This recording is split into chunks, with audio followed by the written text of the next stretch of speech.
This is what the Sri Lankan authorities want you to see. So the cameraman from State TV films a government official dispensing supplies to a fraction of the tens of thousands of homeless Tamils. But this is not the whole picture. We've not been allowed near the camps despite repeated requests, but those brave enough to speak out have given us written statements about the terrible overcrowding there, the poor hygiene and the atrocities they've witnessed by both sides. One woman with links to the camps but too scared to be identified told us of rapes inside them and of young men in particular being taken away by soldiers. I believe that there is sexual assault and harassment in the camps. I believe that these children and the young ones are going to get disappeared, but we don't know what is happening to them because there is no information, there is no transparency, we just don't know what's happening. Others who've witnessed abuses didn't want to take the risk. The Tamil people who struggled out of the battle zone are now at the mercy of the troops they feared for so long.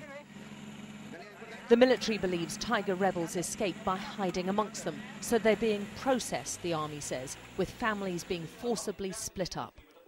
Families who are separated, where you have a child with the mother and the father is in another location, or the child is with the father and the mother is in another location, that's quite high. Up to about 70% or so are in this category.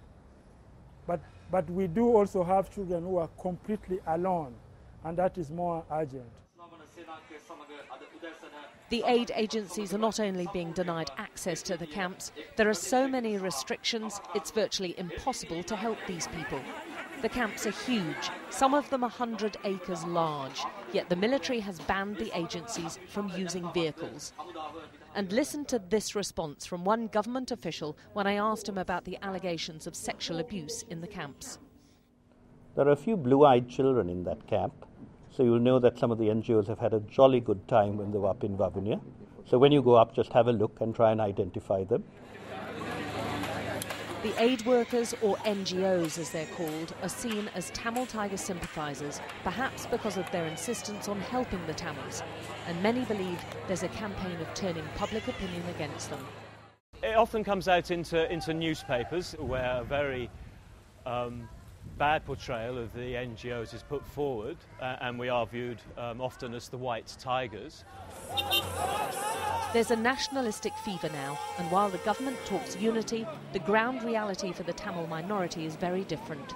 They feel alienated and talk of being forced to fly the Sinhalese flag or face being seen as traitors.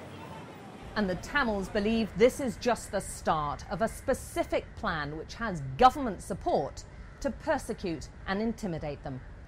Alex Crawford, Sky News, Colombo.